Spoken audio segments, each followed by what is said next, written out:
Alléluia. Que le nom du Seigneur soit béni, chers frères et sœurs. Je bénis vraiment le nom de notre Dieu. Je bénis le nom de celui qui nous a rachetés à un grand prix, l'alpha et l'oméga, le commencement et la fin. Oui, celui qui ouvre et personne ne ferme. Celui qui ferme et personne nous.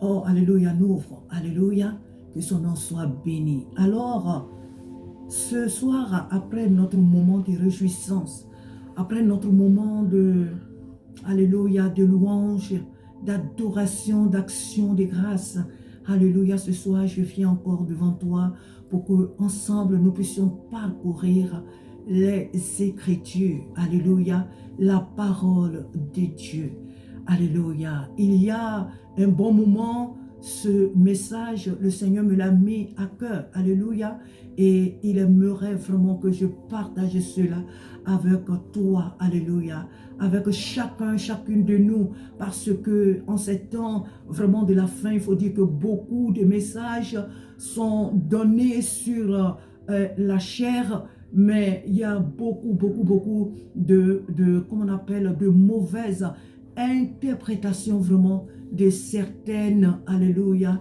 de certains passages, je dirais, de la Bible. Amen. Et beaucoup de choses sont dites.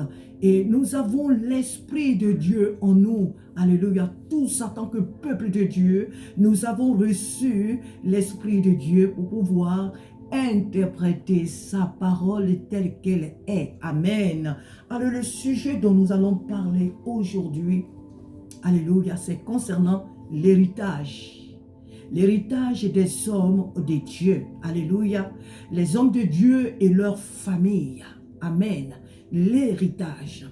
Et quand je parle de l'héritage, de quoi est-ce que je veux exactement parler?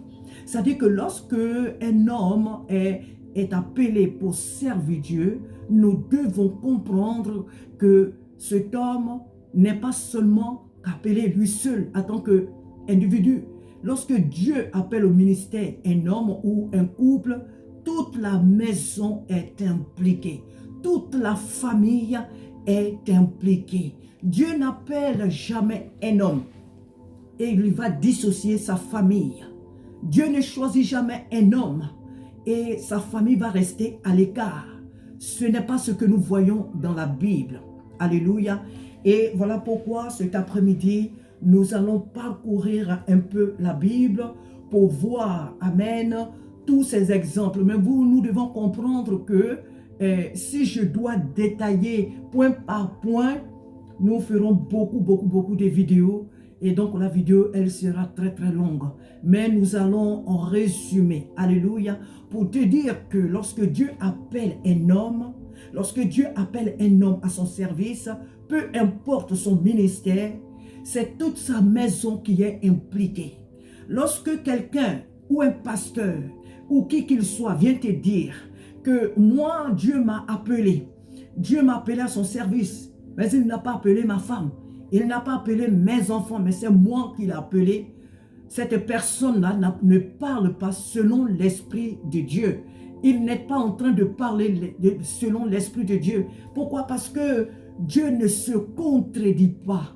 La parole de Dieu ne se contredit pas. Il n'est pas dissocié de cette parole qu'il nous a donnée. Dieu est sa parole. Dieu est dans sa parole. Amen. Alors pourquoi cette vidéo, depuis longtemps, il faut dire que cette vidéo, si je crois bien, je l'ai déjà faite, mais il y a très longtemps de cela, il doit avoir peut-être 3 ou 2 ans de cela. Et dans ces temps-ci, j'ai encore entendu un homme de Dieu qui disait que il ne laissait pas son église à son serviteur et que ce n'était pas un fauteuil familial, son sacerdoce. L'église que le Seigneur lui a donné de diriger n'était pas une affaire familiale. Et en même temps, il conseille à tous les hommes de Dieu, à tous les appelés de Dieu à faire pareil, avoir la même vision, avoir les mêmes, comme on appelle, la même direction que lui. Ce n'est pas ce que la Bible me dit. Je ne viens pas ici, encore je vais je vais bien, comment on appelle, bien éclaircir la pensée. Je ne viens pas ici pour condamner l'homme de Dieu. Déjà, de toute façon, tu sais qui c'est. Tu sais quel homme de Dieu qui a eu à faire ce message. Moi, je ne dirai pas son nom. Parce que je sais qu'il n'est pas le seul. Il y en a plusieurs que j'ai déjà entendu qui l'ont dit. Il y en a plusieurs qui l'ont dit. Donc, cet homme de Dieu-là n'est pas le seul. Même si son message semble récent, il n'est pas le seul à le dire. Beaucoup d'hommes de Dieu parlent comme lui. Donc, je ne viens pas ici pour le culpabiliser. Dans quel contexte l'a-t-il dit? Je ne sais pas. Mais moi, je m'attends à ce que j'ai entendu. J'ai écouté le message jusqu'à la fin parce que lorsque nous voulons contredire quelqu'un, nous voulons corriger ou dire quelque chose sur un message, il faut écouter jusqu'à la fin. Parce que souvent, nous ne sommes pas du monde. Nous ne sommes pas du monde pour prendre un message à partie. Tu prends une petite partie et c'est sur ça que tu juges la personne. Non. Nous ne sommes pas du monde. Pour examiner le message d'un serviteur de Dieu, écoute le message jusqu'à la fin pour savoir où il veut en venir. Et en fonction de ce que tu auras appris au travers de son message, l'Esprit de Dieu, s'il veut que tu apportes un éclaircissement, que tu apportes une contradiction par rapport à ce qu'il a dit, en ce moment-là, tu le feras. Et c'est ce que moi, j'ai fait. Le message n'a pas trop duré, mais j'ai eu le temps quand même d'écouter et de réécouter avant de venir sur cette chair maintenant pour intervenir selon que l'Esprit de Dieu me donne de le faire. Alors je ne condamne pas les hommes de Dieu qui le disent, je ne condamne pas ce grand homme, ses frères, ses aînés qui ont vraiment fait des sacrifices et qui continuent de faire des sacrifices vraiment pour servir Dieu. Il faut comprendre que tous nous sommes des hommes et nous faisons des erreurs. Sur cette terre, nous faisons des erreurs. Tous, nous faisons des erreurs. Ça peut être moi, dans l'une de mes prédications, qui peut dire des faussetés, et Dieu seul sait combien de fois j'ai fait des faux pas. Donc, je dois accepter qu'on me corrige aussi. Alléluia. Il n'y a pas encore la perfection sur cette terre. Alléluia. Donc, je ne viens pas combattre mes frères. Le corps de Christ, on ne se combat pas. Alléluia. Il nous est interdit de nous combattre parce que nous sommes le corps de Christ. On peut apporter des améliorations selon l'Esprit de Dieu, mais on n'a pas la pensée de pouvoir se montrer plus intelligent, plus inspiré, plus supérieur à l'autre. Ça n'a rien à voir. Dieu, Jésus-Christ et le Saint-Esprit sont un et un seul. Donc le corps de Christ, il est unique, il est un et indivisible. Donc lorsqu'un homme de Dieu donne un message et que l'autre vient pour apporter un éclaircissement, il ne doit pas venir dans le but de se croire supérieur, plus connaisseur ou connaisseuse. Alléluia. Nul ne connaît mieux la parole de Dieu que l'autre. Amen. Nous avons en nous tous l'Esprit de Dieu. Cependant, nous faisons des erreurs. Et quand l'Esprit de Dieu nous amène de pouvoir faire des corrections, on les fait pour que le corps de Christ soit éclairé, soit édifié. Je m'arrête là. Alors, la pensée est que l'héritage des hommes de Dieu, leurs enfants doivent hériter de ce que Dieu leur a donné comme sacerdoce. Les pasteurs qui disent que Dieu m'a choisi, l'église n'est pas une affaire familiale. Oh que si, l'église est une affaire familiale. Et voilà pourquoi j'ai noté quelques lignes ici à travers toute la Bible que nous allons voir. Et là, je vais résumer. Amen.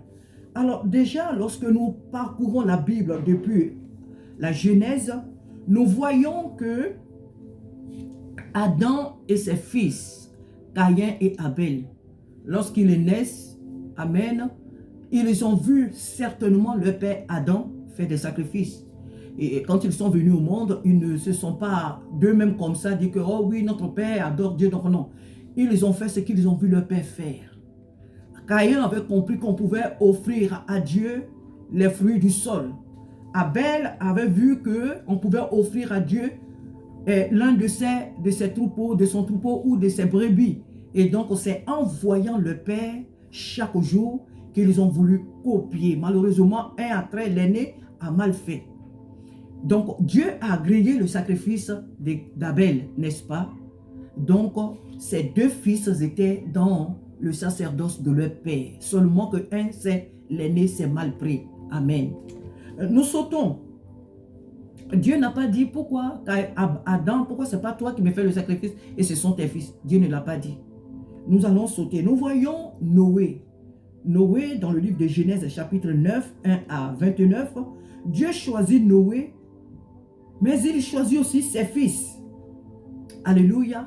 Dieu choisit Noé et ses fils. Il établit une alliance avec eux. Alléluia. Dieu inclut les fils de Noé dans le sacerdoce de son père. Et nous allons voir que c'est Noé et ses fils qui vont construire le bateau. Amen. Ce sont eux qui vont construire le bateau. Donc Noé et ses fils, les fils de Noé sont impliqués dans le ministère de leur père. Excusez-moi. Ils travaillent dans le ministère de leur père. Amen. Et nous allons voir qu'à la fin, ils vont monter dans le bateau avec le père.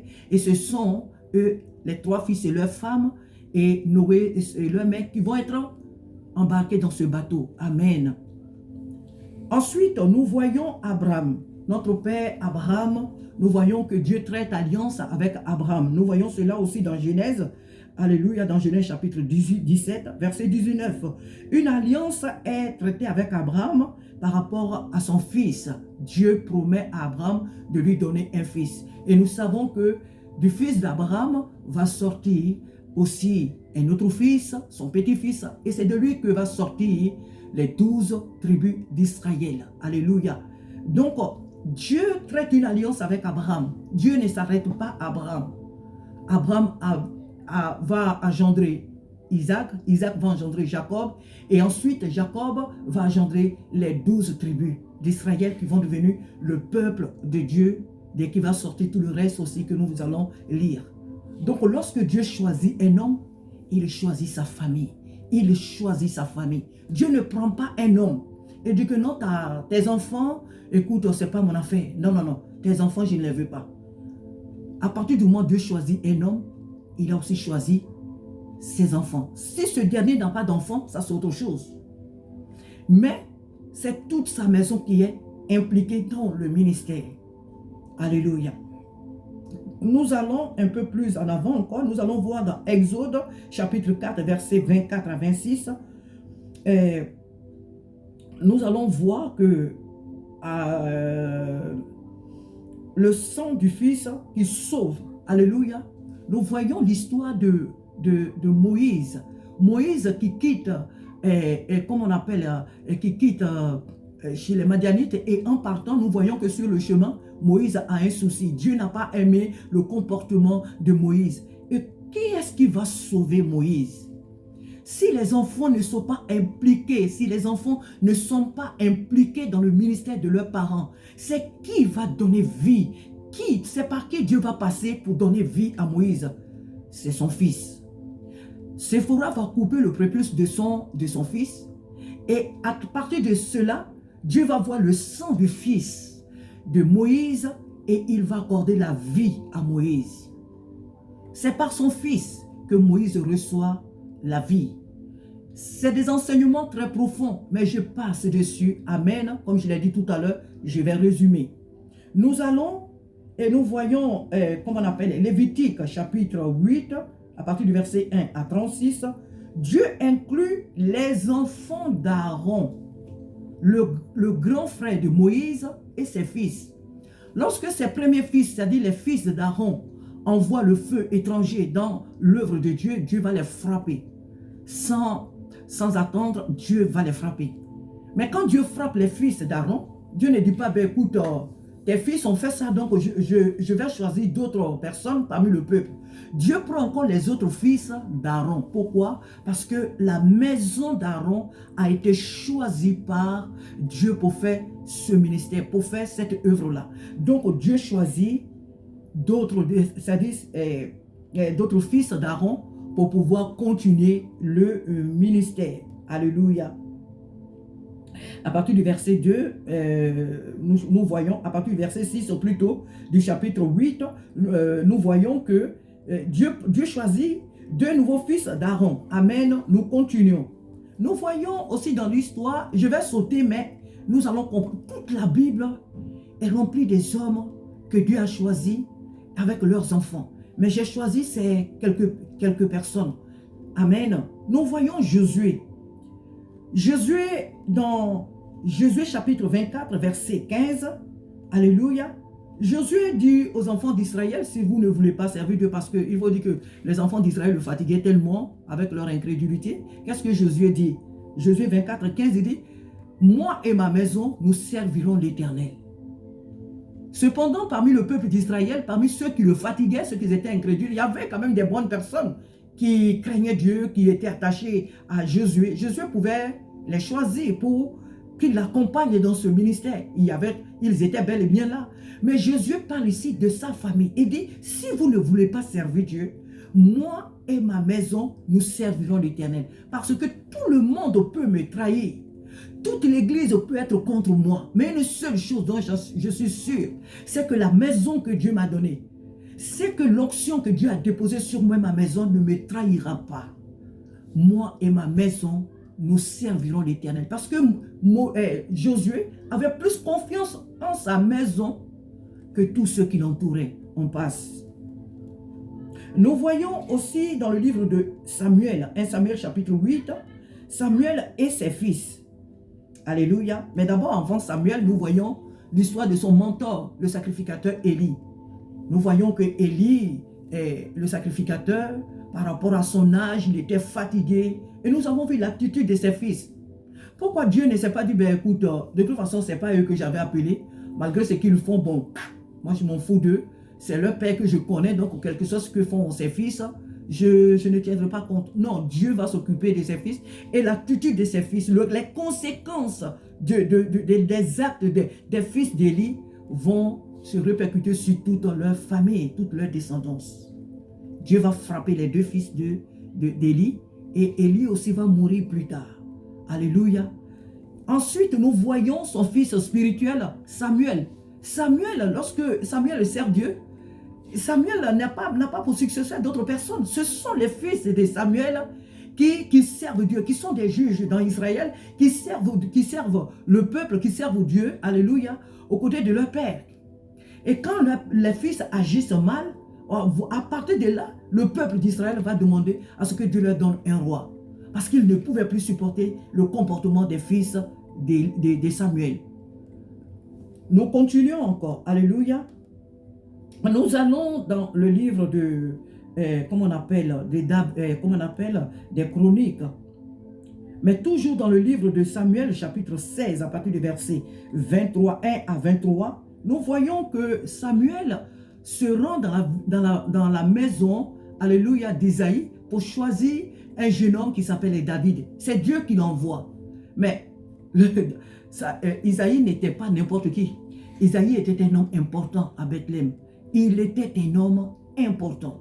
Il était aussi serviteur de Dieu. Alléluia. Et Dieu va choisir son fils David. De son fils David, plus tard, lorsque Dieu va le oindre comme roi, est-ce que ce jeune homme va, comme on appelle, va continuer sa marche, vraiment va acquérir toute cette maturité dans le Seigneur. Plus tard, il devient un père. Et Dieu va choisir l'un de ses fils, Salomon, qui va monter sur le trône. Et nous allons voir que Salomon aussi à son tour, c'est son fils Jéroboam qui va aussi prendre sa place. Et c'est en son temps que le royaume d'Israël va être divisé. Alléluia. Le royaume d'Israël de Juda va être divisé et nous voyons la suite. Nous allons, amen.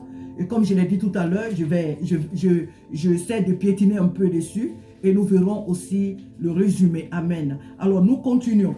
Nous voyons dans le livre de Matthieu. Matthieu, nous voyons la généalogie de Jésus-Christ.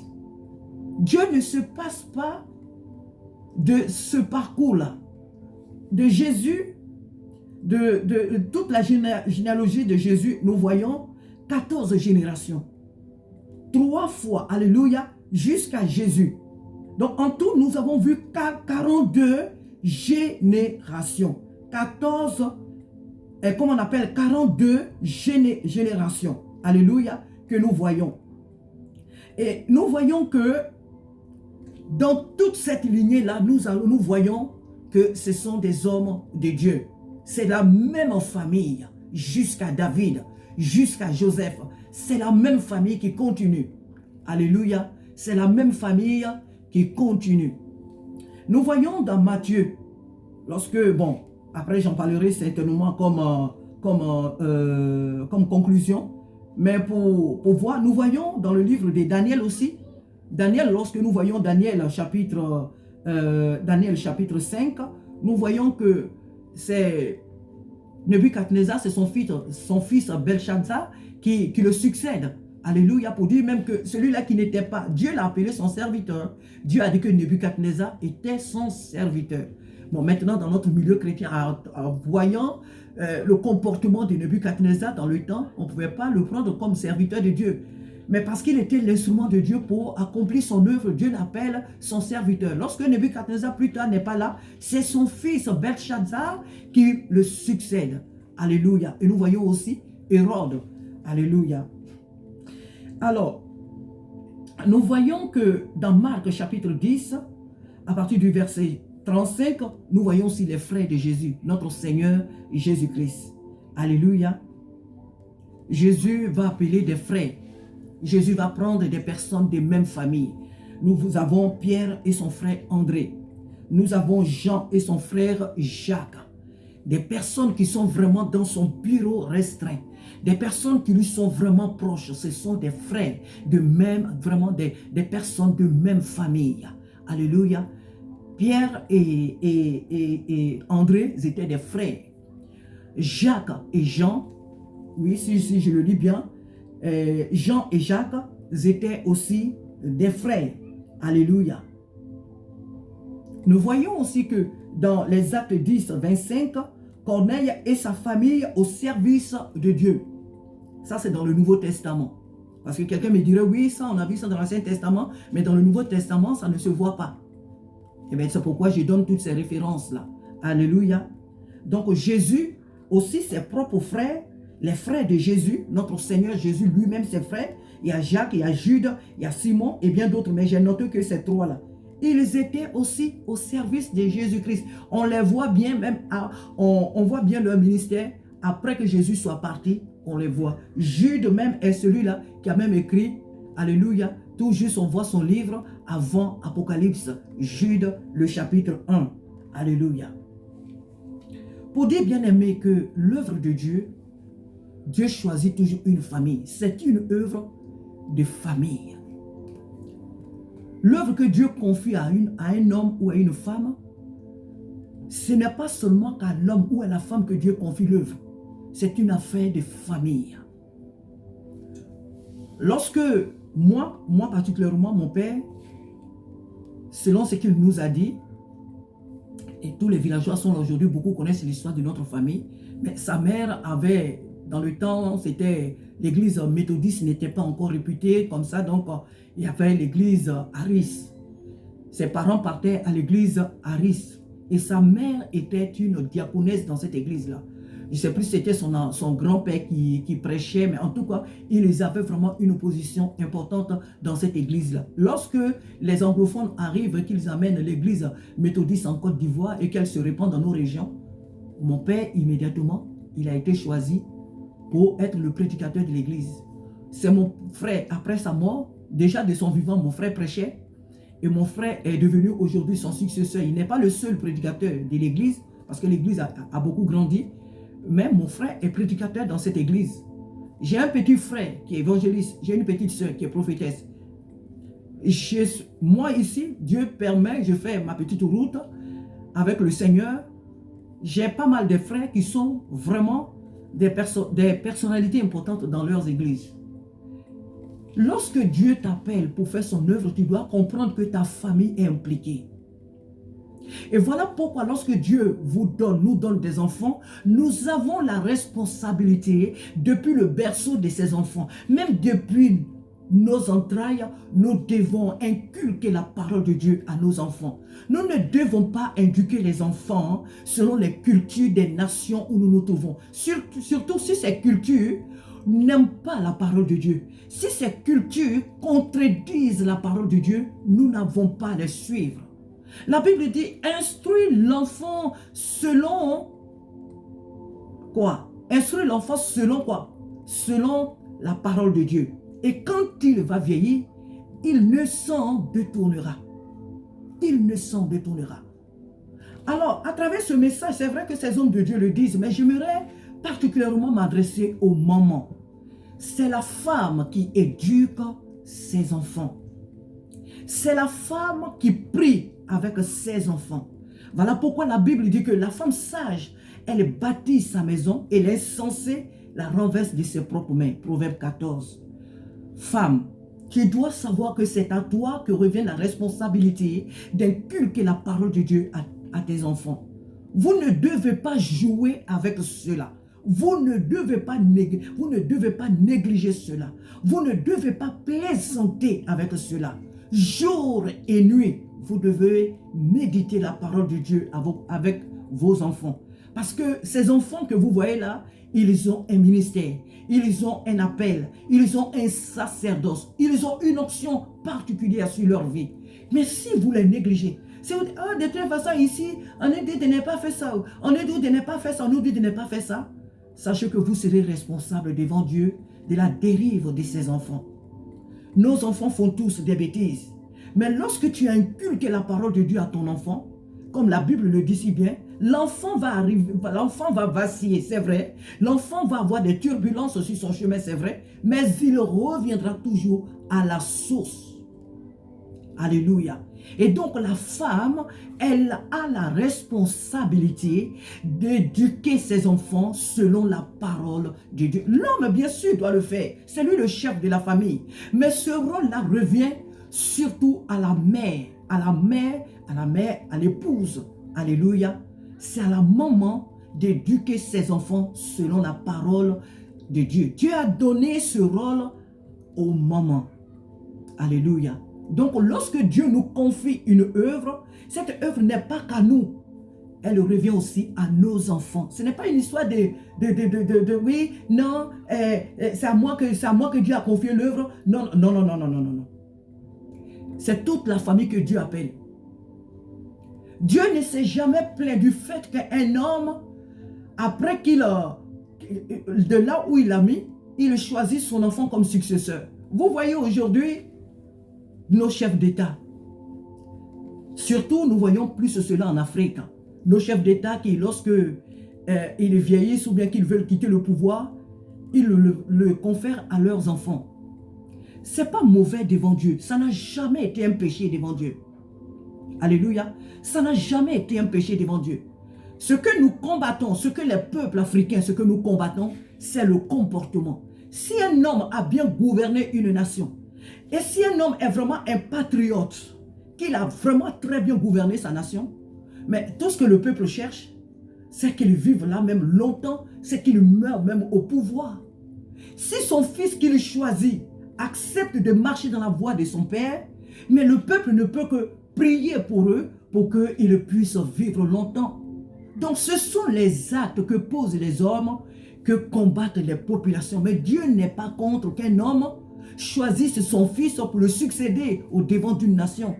Ce n'est pas le cas ici en Europe parce qu'on n'a pas la même culture. Mais il faut comprendre que lorsqu'un homme choisit son enfant pour le succéder, que ce soit au devant de l'État, que ce soit à l'église, ça n'a jamais été un péché devant Dieu. Puisque la parole de Dieu même le dit. David, c'est son fils Salomon qui a succédé au trône. Salomon, c'est son fils Jéroboam qui a succédé au trône. Donc, ce n'est pas un péché devant Dieu qu'un fils succède son père dans le ministère. Lorsque tu as très bien éduqué tes enfants dans la parole de Dieu, effectivement, si tu es un serviteur de Dieu, tes enfants doivent servir Dieu dans l'église à tes côtés.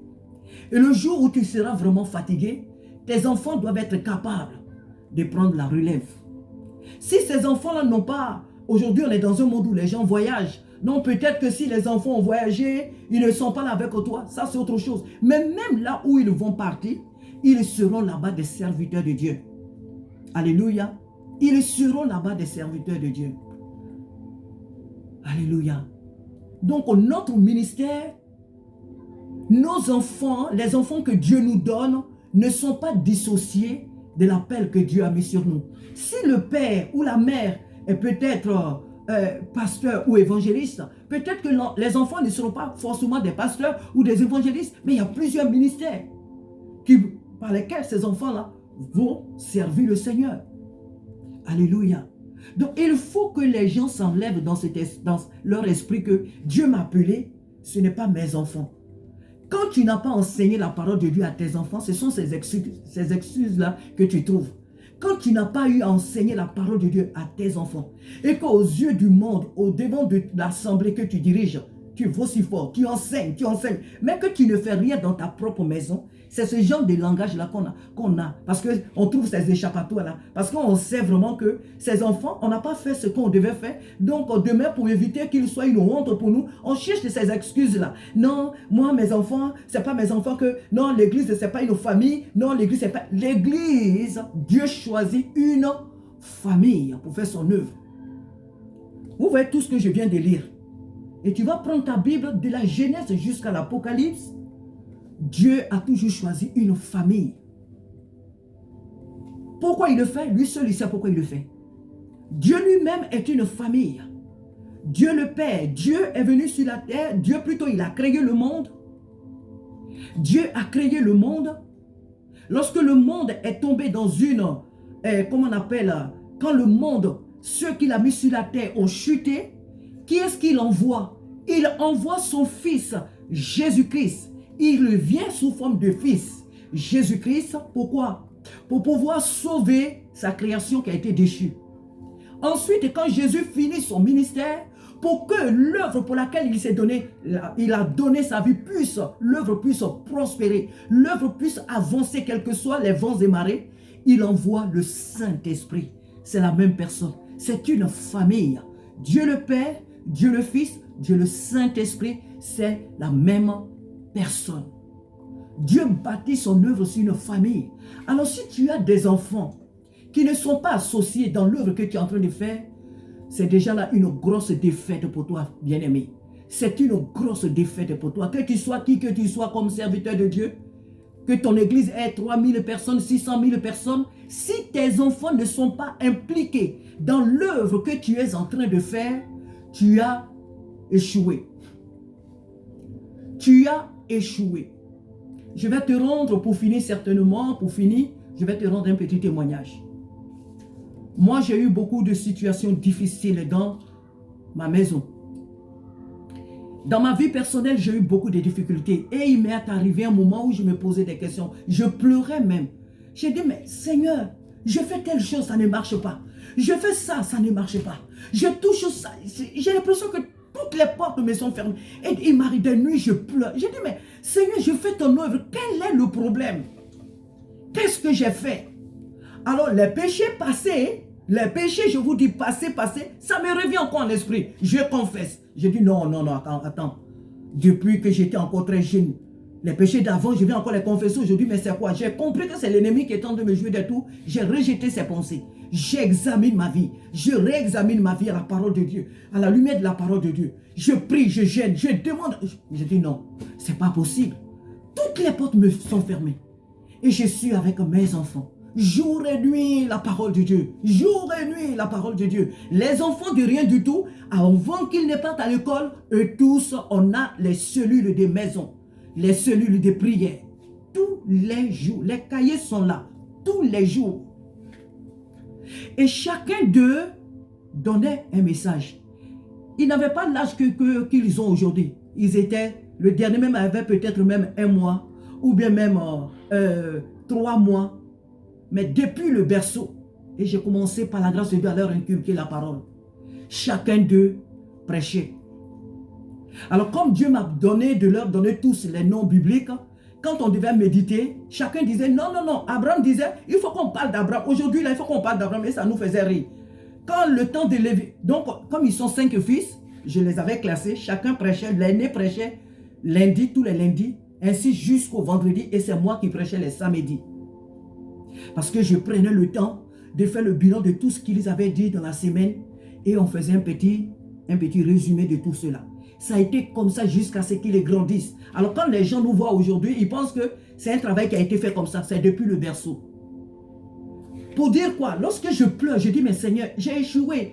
Tout ce que je fais, ça ne marche pas. Mais quel est le problème? Pourquoi des problèmes sont là depuis ça ne finit pas? Vous savez ce que le Seigneur va me dire un jour? Il dit, ma fille, Tu penses que tu n'as pas réussi? Tu penses que tu as échoué? Je vais te dire une chose. Si tu avais tous les boulots du monde, si tu avais toutes les richesses du monde, si tout ce que tu faisais dans ce monde te réussissait, mais que les enfants que je t'ai confiés, tu ne leur avais pas inculqué ma parole, tu avais échoué. Tu avais échoué. Alors, laisse-moi te dire, ma fille, que tu as reçu beaucoup. Tu as triomphé. Laisse-moi te dire, ma fille, que tu as vaincu. Parce que tu as su inculquer ma parole à mes enfants, ceux-là que je t'ai confiés. Tu as su leur inculquer ma parole. Tu as su les éduquer selon ma parole. Voici là la véritable victoire que moi, l'Éternel, je considère. Alors ne te vois pas comme une personne vaincue. Je ne te vois pas comme une femme vaincue. Au contraire, je te vois comme une victorieuse. Tu as donné ma parole à mes enfants. Mais les enfants, quand je les réveillais le matin, je vous assure qu'on dirait que...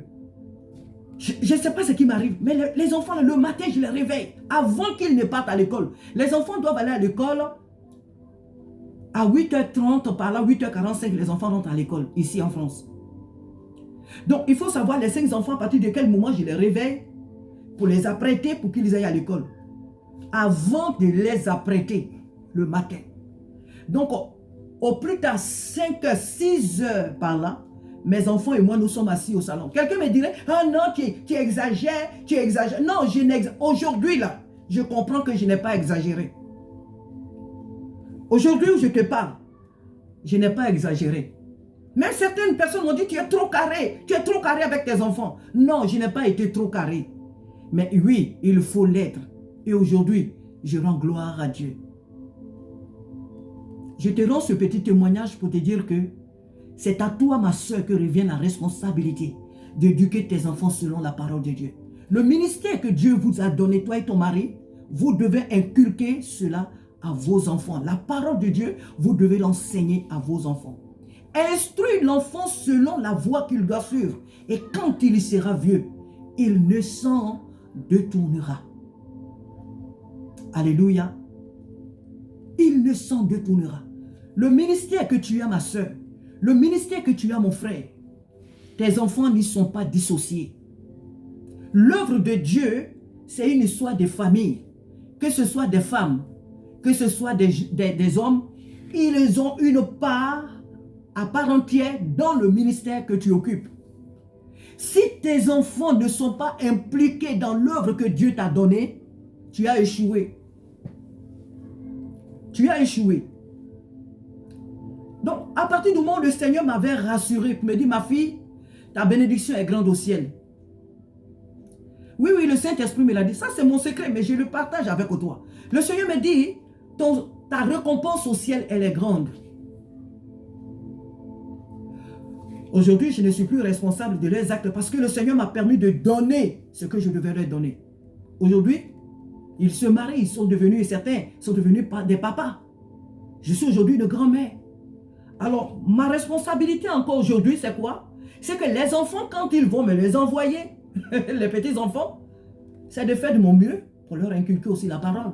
Tant que je vis, tant qu'une femme vit, tant qu'une maman vit, son travail n'est pas fini. C'est jusqu'aux petits enfants. Alléluia. Non, c'est à toi, maman, que revient la responsabilité d'inculquer la parole de Dieu à ton enfant, à tes enfants. Ce n'est pas quand ils auront l'âge de parler.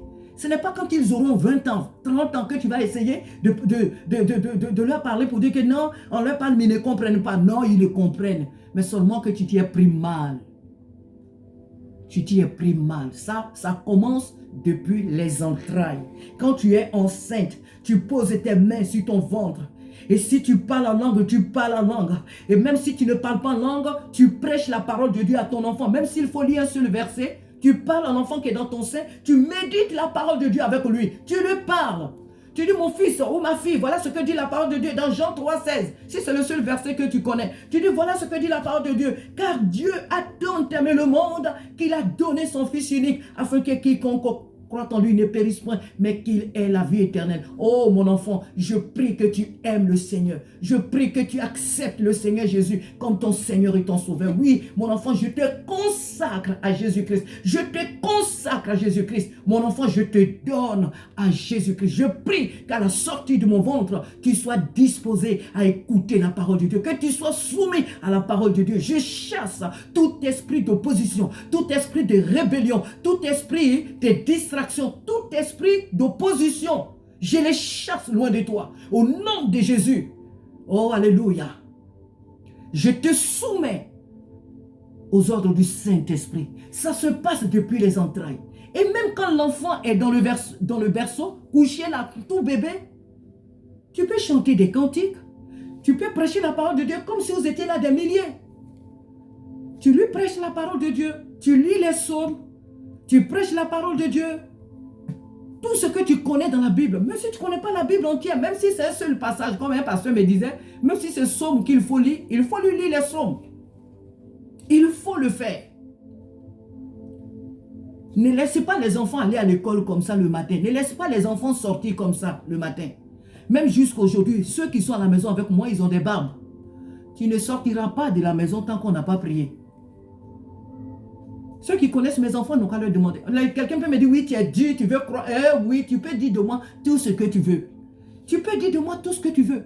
Chez moi ici, tant qu'on n'a pas prié, personne ne sort. Maintenant, celui qui part tôt, c'est qu'il a d'abord prié avant de partir.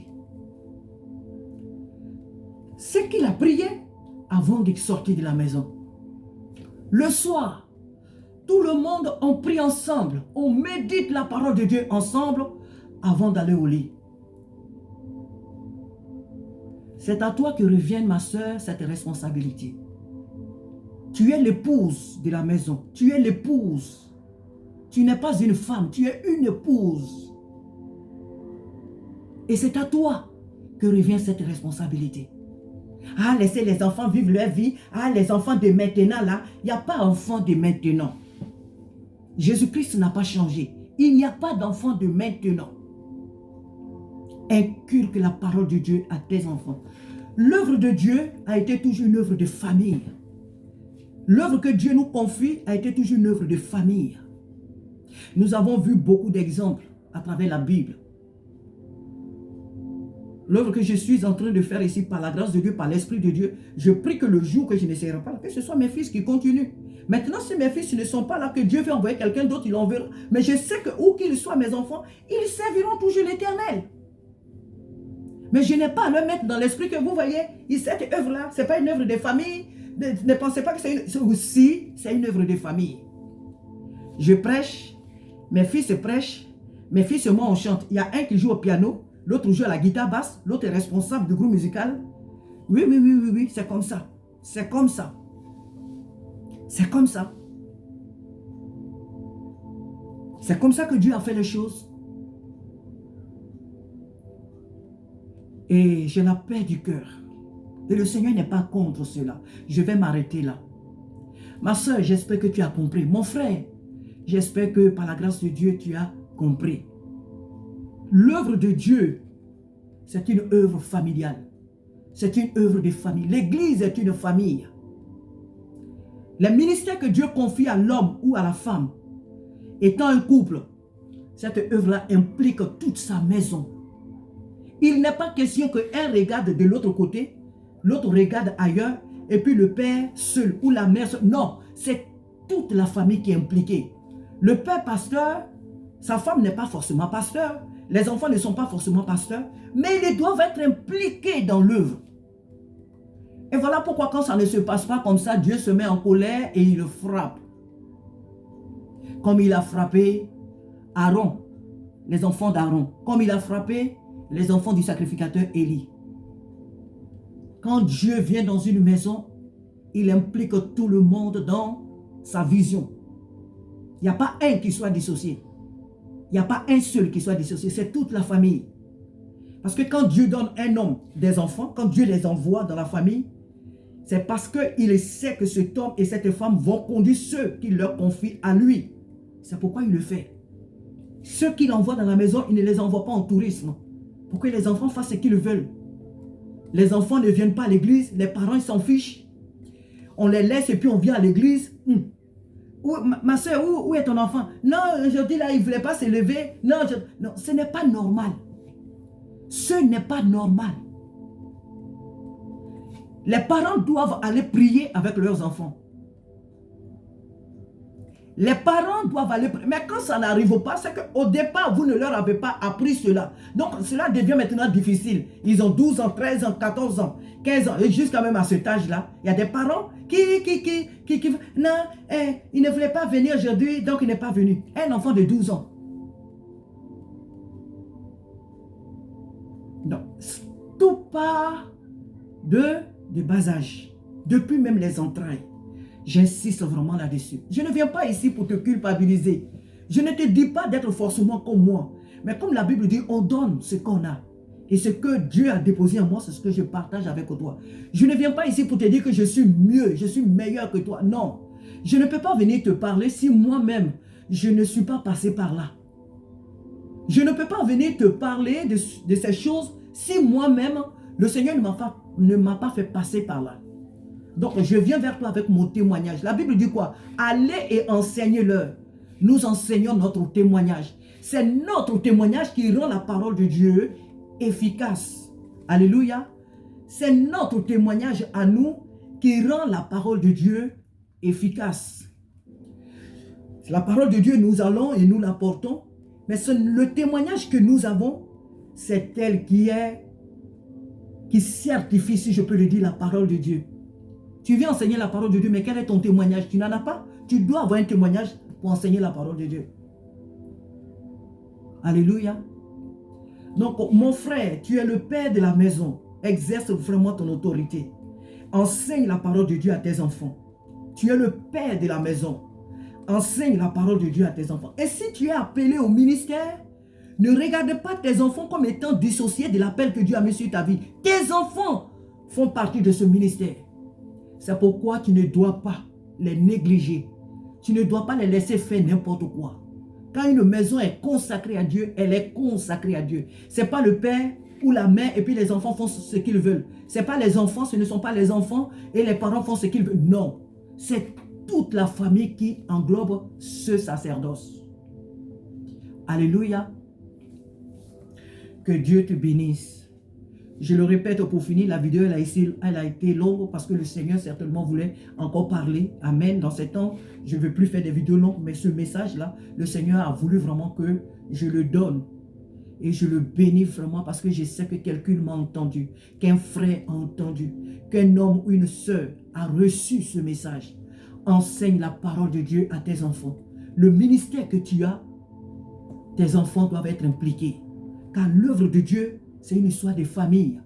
Ce n'est pas question de non, c'est nous qui sommes là, puis les autres nous regardent. Oui, oui, quand Dieu choisit une personne, il choisit une personne. Quand Dieu appelle Moïse, il ne met pas à ses côtés une autre personne que son grand frère Aaron. Aaron et Moïse, ils étaient de même père, même mère. Aaron était l'aîné de Moïse. Alléluia. Et c'est plus tard que Dieu va choisir Josué comme son fils spirituel, celui que Moïse a engendré spirituellement. Moïse a accouché Josué spirituellement. Tout ça, ce sont des enseignements. Le Seigneur nous donnera certainement une autre fois une occasion d'en parler. Mais nous devons comprendre ce soir que ce message que certains hommes de Dieu disent, non, Dieu m'a appelé, l'église, c'est pas que si je ne suis pas là, c'est mon fils qui va être là, c'est ton fils. Si tu as vraiment compris la parole de Dieu, tu dois comprendre que là où tu es, c'est ton fils après toi qui doit être là. Dieu n'est pas contre cela. Dieu n'est pas contre cela. Dieu n'est pas contre que les fils succèdent à leur père dans un ministère. On a vu l'homme Jimmy Swaggart. Jimmy Swaggart aujourd'hui, il a vieilli. Mais l'église qu'il a dirigée, c'est son fils aux États-Unis. C'est son fils. Dieu n'est pas fâché avec eux. Il n'a pas été fâché avec ceux de la Bible. Il n'est pas fâché avec eux. Non, lorsqu'un homme a des enfants, que ce soit une fille ou un homme ou un jeune homme qui succède dans le ministère, qui est aux côtés de son père, ou quand son père est fatigué, qui prend la place dans le ministère, ce n'est pas un péché, ça vient de Dieu. Parce que l'œuvre de Dieu, c'est une histoire de famille. Si Dieu t'a réellement appelé à le servir parmi tes enfants, il y a ses serviteurs. S'ils ne sont pas forcément des pasteurs comme toi, ils ont des ministères dans les 5 ministères, ils ont des ministères. Alléluia. Je vais m'arrêter là, car la Bible dit quoi? Peu de paroles suffisent à un sage pour comprendre. J'espère, bien aimé, que tu as compris. Méditez la parole de Dieu, c'est important. Parce que si vous ne lisez pas, si vous ne vous familiarisez pas avec la parole de Dieu, vous allez dire oui et amen à tout. Et quand ces hommes de Dieu là prennent ces genres de messages, vous croyez qu'ils sont en train de vous rendre service. Ils sont en train de se dédouaner devant vous. Ils sont en train de se dédouaner en se disant oui, on a un bon pasteur. Hein. Il est en train de nous dire que lui, là où il est là, ce ne sont pas ses enfants qui vont être là plus tard. Non, bon, ça nous rassure. Ça veut dire que vraiment, on n'est pas là en train de servir nos familles. Vous croyez que Dieu est contre cela? Qu'un homme qui le sert, ce soit son fils qui soit après lui. Donc Dieu serait contre David, son fils Salomon, et le fils de Salomon, Jéroboam. Et que, comme on appelle Abraham, Isaac, Jacob, et de Jacob, les 12 tribus d'Israël. Il y en a plein d'exemples dans la Bible. Pourquoi nous voulons voir au jour d'aujourd'hui ce qui n'est pas dans la Bible? Pourquoi nous voulons enseigner les choses qui ne sont pas dans la Bible? Depuis quand Dieu a refusé que ses serviteurs aient pour successeur leur fils dans le ministère, dans le sacerdoce qu'il leur a confié? Depuis quand Dieu a été contre cela? Ce n'est pas ce qui est écrit dans la Bible. Ce n'est pas question de l'Ancien Testament. L'Ancien Testament, c'est le Nouveau Testament. Ce que Dieu a fait dans l'Ancien Testament, c'est ce qu'il a fait dans le Nouveau Testament. Dieu n'a pas changé. Ne changeons pas la parole de Dieu pour nous, pour attirer des regards, des applaudissements sur nous. Parce que ces messages-là sont des messages philosophiques. Ce sont des messages de coaching. Ce sont des messages qui n'ont pas de base pour la parole de Dieu. Ce ne sont pas des messages ils sont beaux apparemment. C'est des belles paroles. Mais elles ne tirent pas leur source de la parole de Dieu. Dieu n'a jamais été contre qu'un homme soit succédé dans le ministère par son fils, par ses enfants. Dieu n'a jamais été contre cela. Toute la Bible renferme. Alléluia. Que les hommes de Dieu ici ont été succédés par leurs enfants. Donc Dieu n'est pas contre cela. Donc, lorsque Dieu nous permet d'être sur la chair pour enseigner la parole de Dieu, enseignons ce que nous avons vu et ne disons pas des choses pour plaire à la foule. Même si ce que nous faisons ne plaît pas à la foule, mais que ça vient de Dieu, nous serons tranquilles devant Dieu. Il nous faut être en accord avec la parole de Dieu qu'avec les hommes. C'est la parole de Dieu que nous donnons sur la chair. C'est elle que nous donnons. Mais que le peuple qui est là devant nous n'aime pas ce que nous disons, mais c'est son problème. Ceux qui veulent quitter même ton église n'ont qu'à partir. L'apôtre Pierre a dit quoi? Je préfère obéir à Dieu qu'aux hommes. C'est Dieu qui nous a appelés. C'est à lui qu'il faut plaire. C'est à lui qu'il faut regarder, pas aux hommes. On ne dit pas qu'on s'en fout du peuple, mais on n'est pas là pour enseigner des choses que le peuple veut entendre. On n'est pas là pour enseigner des choses que les hommes veulent entendre. Comme je l'ai dit tout à l'heure, si un président, pour parler des hommes du monde là, si un président aime vraiment son peuple, qu'il sert vraiment bien son peuple, mais le peuple ne pourra qu'applaudir, même si on dit il a 100 ans, le jour même que, alors là, son peuple même va avoir peur qu'un jour ce dernier part. Parce que tellement qu'il rend service à sa population.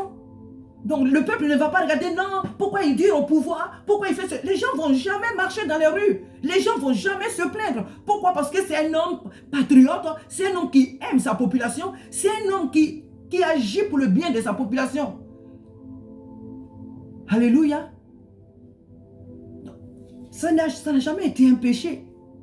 Mais quand les populations se soulèvent, elles se soulèvent à cause de ce que fait l'homme. Peu de paroles suffisent à un sage pour comprendre. Alléluia, que Dieu te bénisse, que Dieu te soutienne, que le Seigneur te fortifie et que tu ne dises plus oui, amen à toutes les prédications comme ça. Analyse les prédications à la lumière de la parole de Dieu comme les frères de Bérée. Les temps dans lesquels nous vivons, nous ne devons pas dire oui et amen à toutes les prédications. Il faut les analyser à la lumière de la parole de Dieu. Dieu ne peut pas nous dire B dans sa parole ici et nous dire O là-bas au dehors. Non, Dieu n'est pas divisé. Dieu n'est pas divisé. Dieu ne se dédie pas. Dieu n'est pas dissocié de sa parole. Alléluia. Que Dieu te bénisse. Et n'accorde pas de crédit à ces gens des hommes de Dieu qui prêchent ces genres de messages. Alléluia. Moi, je ne lance pas la pierre. Je ne les condamne pas, je condamne les faits, mais je ne condamne pas les personnes en tant que telles parce que nous tous, nous pouvons faire des fautes. J'avais dit ici dans l'une de mes prédications, une fois que ce qui fait d'un homme de Dieu le faux, c'est la contradiction qu'il prêche. Maintenant, si la personne a fait une faute comme nous tous, hein, nous faisons, si la personne a prêché a fait une fausse prédication une fois ou deux fois, ben, ça peut se comprendre, tous on se trompe. Mais quand la personne en fait une pratique, ça veut dire que le fond de ce dernier, il est faux, ou que cette dernière est fausse. Parce qu'on ne peut pas être sur la chair pour prêcher contre la parole de Dieu. Prêcher ce qui ne ressort pas de la parole de Dieu. Il faut éviter cela. Ces messages-là sont un danger pour nos âmes. Il faut vraiment vérifier ce que nous entendons sur les réseaux sociaux. Il faut vraiment vérifier les messages que nous écoutons à la lumière de la parole de Dieu et ne disons pas oui et amen à tout. Que Dieu te bénisse, ma soeur, que Dieu te bénisse, mon frère, et je le répète, ma soeur, femme, soeur, c'est à toi que revient la responsabilité d'éduquer tes enfants selon la parole de Dieu. Ne te donne pas de répit, ne te donne pas de repos, c'est ce que cela veut dire, ne te donne pas de repos. Arrête de dire non, non, on ne te demande pas de connaître toute la Bible entière. Le peu que tu connais, enseigne-le à tes enfants. Avant que tes enfants n'aillent à l'école le matin, médite la parole de Dieu avec eux. Prie avec eux. Le soir, ne laisse pas tes enfants aller au lit comme ça. Non, ils sont fatigués. Non, non, non. Prie d'abord avec les enfants avant de les mettre au lit. Tes enfants qui vivent chez toi, tes enfants qui sont sous ton toit, ils doivent se soumettre à ton autorité. Tu n'as pas à laisser, vous n'avez pas à laisser vos enfants comme ça pour dire non, ils n'écoutent pas. Non, ces genres de choses-là, Dieu a en horreur de ces choses-là. Voilà pourquoi le sacrificateur Élie et ses fils sont morts. Dieu les a frappés. Il ne les a pas frappés comme ça. Hein. Il a maudit toute leur descendance. Il les a maudits.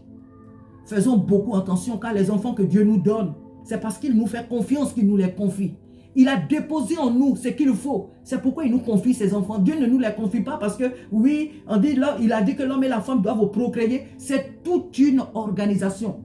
Avoir une famille, ce n'est pas un jeu. C'est pourquoi, lorsque un homme et une femme vivent ensemble et qu'un de la famille part, peut-être qu'il est mort ou qu'elle est morte, ou peut-être qu'un a quitté le foyer, c'est-à-dire le mari est parti ou c'est la femme qui est partie, celui qui est là avec les enfants a l'obligation de jouer les deux rôles. C'est-à-dire, si c'est toi la femme qui est restée, tu dois jouer le rôle du père, tu dois jouer le rôle de la mère. Si c'est toi l'homme qui est resté, tu dois jouer le rôle de la mère et le rôle du père. Et bien donc, voilà le travail que nous avons tous.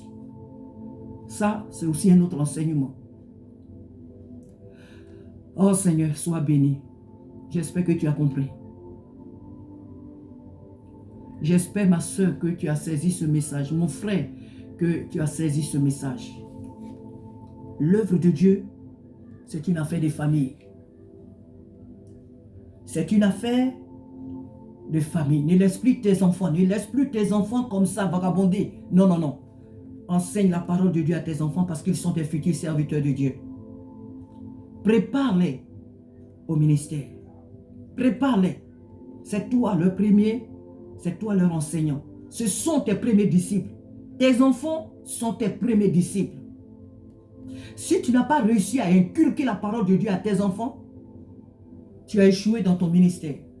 Si tu n'as pas réussi à inculquer la parole de Dieu à ta maison, tu as échoué. Et toi et moi, nous savons ce que Paul dit à ce propos. Un homme qui ne sait pas prendre soin de sa maison, ben, je ne sais pas ce qu'il peut faire d'autre. Si tu ne sais pas enseigner ta maison, je ne sais pas qui d'autre tu peux enseigner. Donc, corriger un enfant, lui enseigner la parole de Dieu comme il le faut, ne lui fera jamais de mal. Peut-être que l'enfant va pleurer, peut-être que l'enfant va gémir, mais tu te reposeras plus tard, ma soeur. Parce que ce que tu lui auras donné depuis le berceau, sinon depuis les entrailles, te donnera plus tard du repos. L'enfant va peut-être vaciller, l'enfant va peut-être faire des choses qui sont... Mais cette parole que tu lui as donnée comme base, le ramènera toujours à la raison, à la lumière de la parole de Dieu. Que Dieu te bénisse. À très bientôt. La parole de Dieu, c'est une histoire de famille. Amen.